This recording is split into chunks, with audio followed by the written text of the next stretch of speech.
Threats that America will pay for the killing of top Iranian general Qasem Soleimani. The threats come from Iran's supreme leader, from the man who replaced Soleimani as head of Iran's Quds Force, and from Soleimani's own daughter. Don't think that by assassinating my father, everything is finished. Tonight, analysts warn the regime in Tehran will strike back. I think it's absolutely certain that the Iranians are going to retaliate. The only question is when. Experts warn tonight of attacks on soft targets like hotels and resorts from Iranian operatives or Iran's proxies. A lot of people talk about retaliation against Israel or retaliation against the United States in the Middle East. I'd be much more worried being an American tourist or American diplomat in Bangkok, Thailand, or Tbilisi, Georgia, or Jakarta, Indonesia. But Americans at home could be potential targets for Iran as well. I think it's fair to say that there's a real threat that Iran could bring this conflict into the home and businesses of every American family.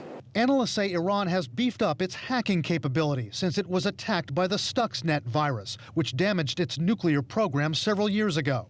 U.S. intelligence and law enforcement officials say Iran was behind a 2014 cyber attack on American casinos, in which credit card and driver's license information and social security numbers were stolen. They're accused of hacking into dozens of American banks. And in 2013, hackers believed to be working for Iran breached the controls of a dam outside New York City, former officials say.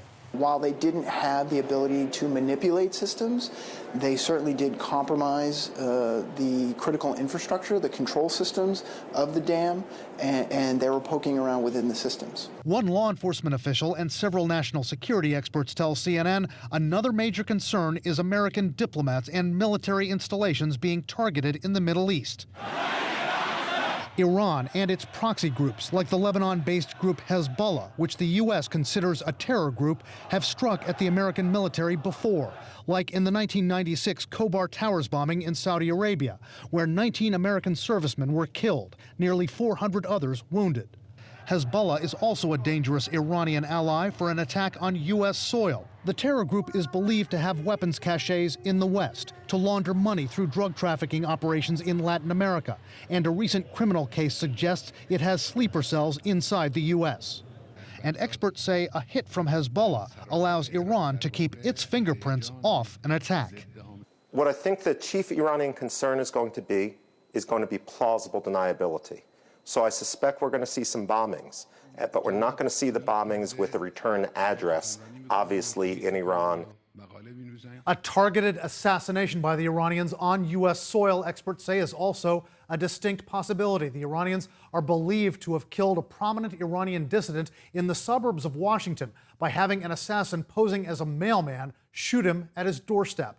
And the Iranians got pretty far along in a plot that ultimately failed to kill Saudi Arabia's ambassador to the U.S. by blowing him up inside a restaurant.